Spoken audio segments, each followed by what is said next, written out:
Սայաղետի տարին դեռ չլրացած հայկական երկրորդ ավտոբուսն է վթարվել Ռուսաստանում։ Առավոտվա ժամը 4:30-ին Վլադիկավկազ-Բեսլան շրջանցիկ ճանապարհին մեքենաներ տեղափոխող բեռնատարին է բախվել Մոսկվայից Երևան վերադարձող Մերսեդեսը։ Ռուս քննիչների նախնական եզրակացությամբ վարորդը կորցրել է ղեկի կառավարումը։ Դժբախտ դեպքն այս անգամ խլեց 5 մարդու, 2 Հայաստանի քաղաքացու, 3 ռուսաստանցու կյանք։ Վիրավորները հոսպիտալացվել են Օսիայի հիվանդանոցներ։ Հայաստանի արտակարգ իրավիճակների ու տրանսպորտի նախարարության պատվիրակները մեկնել են Բեսլան։ Տուժած 32 ուղևորներից 26-ում առողջական վիճակը թույլ տա Երևանի խնդրանքով զվարթնոց կտեղափոխի Դաշնության MÇՍ-ի օդանավը։ Սա հարթակ է, որը կզարգացնի եվրասիական ինտեգրացիան։ Հայաստանի հետ տնտեսական կապերը խորացնելու հեռանկարով Երևանում գումարվել է հայ-ռուսական 5-րդ եւ եվրասիական միջազգային առաջին համաժողովը։ Նիստում Դաշնության պատվիրակը հայտարարել է, ռուսական ներդրումներն այստեղ ամառվա դրությամբ հասել են 4.5 միլիարդ դոլարի։ Ռուսական կապիտալով 1250 ձեռնարկություն կամ դուստր կազմակերպություն է գործում։ Մոսկվայից լավ լուրերը Հայաստան ԵԱՏՄ-ի կոլեգիան նախագահող նախորդ մեր վարչապետն է բերել բիզնես ակտիվացիր որքան կարող ես։ ԵԱՏՄ-ն մինչև Վիետնամ ընդլայնվելով արդեն իսկ 200 միլիոնանոց սպառողական շուկա ունի առանց մաքսային սահմանների։ Դեկտեմբերին կստորագրվի մաքսային միասնական օրենսգիրքը։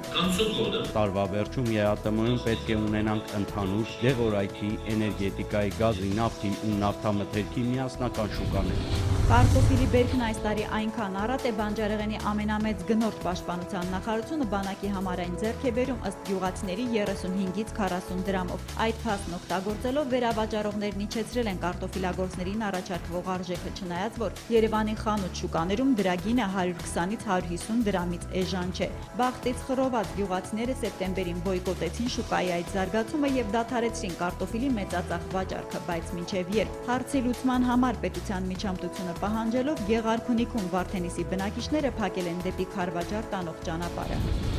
Անգլիական հեղինակավոր համալսարաններից մեկը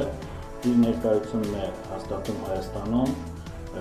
բավականին լուրջ ծրագրով։ Կրթության գիտության նախարարը ողջունում է աշխարհի լավագույն բուհերի 100-ակում գտնվող մոլորակին Նոբելյան 5 մրցանակակից տված Շեֆիլդի համալսարանի մուտքը մեր երկիր։ Բրիտանական կրթօջախն այստեղ Executive MBA ծրագիր է սկսում 6 ուղղությամբ։ Ընդհանուր կառավարում, մարքեթինգ, ֆինանսներ, լոգիստիկա, առողջապահության, նաև մարդկային ռեսուրսների կառավարում։ Ըստ ստորագրված փոխըմբռնման հուշագրի Շեֆիլդը դասընթացներն անցկացնելու է մեր համար նոր ձևաչափով։ 2 տարի ամիսը մեկ անգամ ուրբաթ, շաբաթ, կիրակի օրերին այստեղ Երևանում։ Ապա ուսանողը պարապմունքների մեկական շաբաթ կանցկացնի Մեծ Բրիտանիայի Շեֆիլդի համալսարանում եւ հունական Սալոնիկի միջազգային ֆակուլտետում։ Առաջարկը նախատեսված է գիտելիքների Master of Business Administration MBA աստիճանի կատարելագործելու ցանկացող բիզնեսմենների, մենեջերների ու պետական ապարատի աշխատակիցների համար։ Խորհուրդ չեմ տա ձեռքից բաց թողնել հնարավորությունն, ասում է Շեֆիլդի համալսարանի միջազգային ֆակուլտետ City College-ի նախագահը։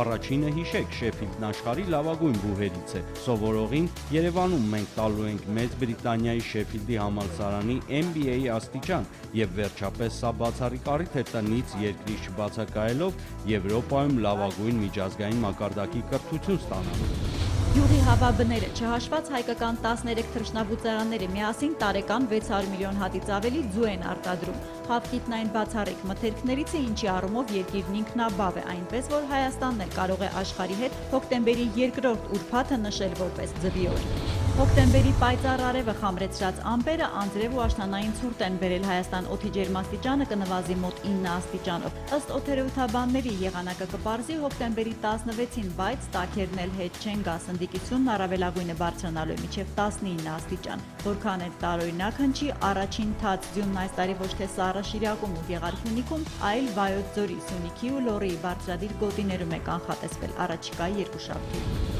Հոկտեմբերի 17-ին NASDAQ OMX Արմենիայի հարթակում արտարժույթով գործարք չի կնքվել։ Առաջիկա շաբաթ կիրակիի համար տրամադրամային շուկայում ձևավորված միջին փոխարժեքներն ըստ կենտրոնական բանկի հետևյալն են։ Թանկարժեք մետաղների համար էլ Արչին բանկն առաջարկում է հիշյալ գնանշումները։